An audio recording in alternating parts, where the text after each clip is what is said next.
Hello everybody, I'm John with JP Strategic Investments, and today I'm going to talk about an announcement that we just got today from Patriot One Technologies that Dietmar Wennemer is leaving the company.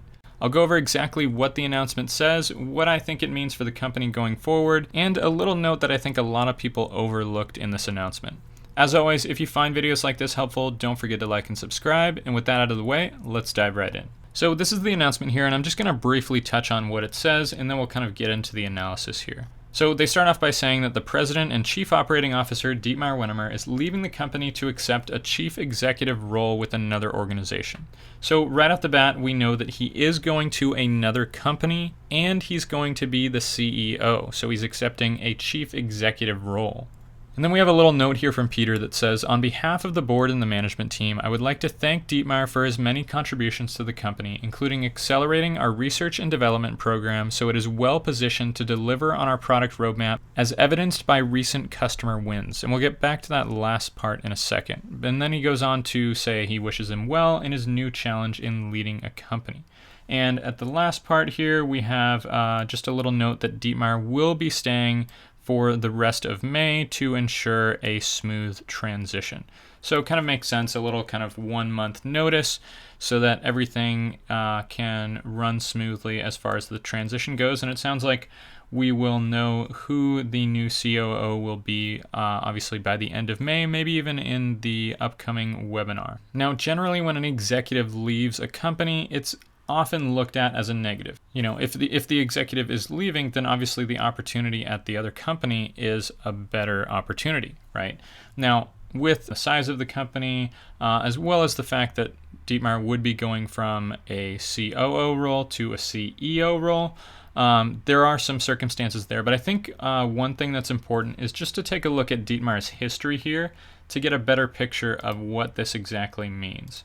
So if we go to Dietmar's LinkedIn page here, we can see that in the last year and 2 months, it's actually about a year and 1 month, he's been with Patriot One Technologies. So he came to Patriot One in April of 2020.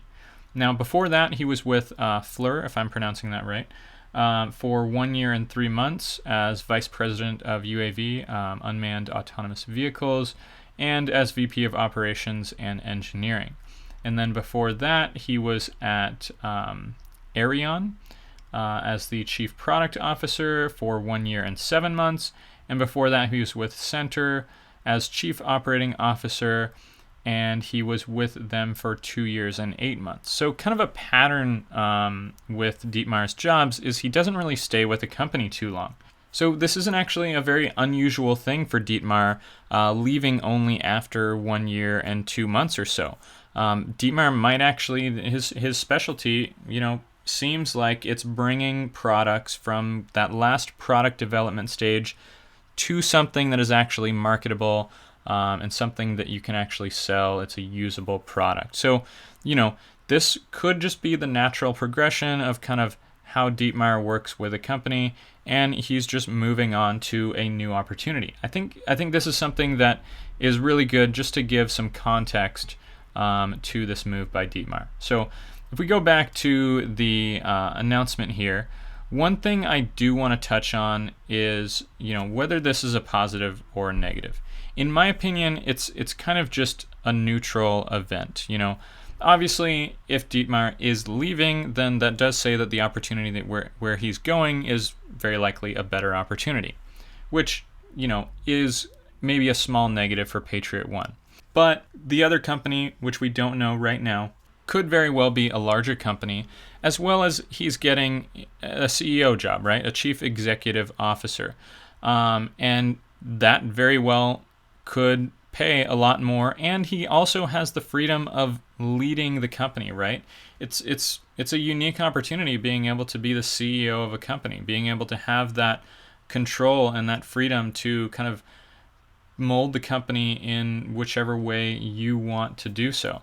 And so in a way, it's hard to blame an executive for kind of taking that opportunity. So while it maybe is a small negative because obviously the other opportunity is better, I wouldn't say it's too much of a negative for Patriot One there. Another thing we have to keep in mind, though, and this could be a kind of a pro of this event happening, is now we have this new open role, right? Chief Operating Officer, that Peter and the board now kind of get to handpick a person that they think can specifically be useful in helping them get into really this push of sales and marketing. So it is in a way an opportunity for them to choose somebody who they really think is going to help them in that way. So in a way, that's kind of a positive way of looking at things. But in general, I think it's really not something that shareholders should worry too much about.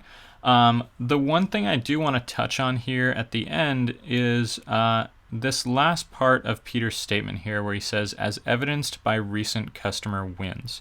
Now, to me, customer wins implies contract signed.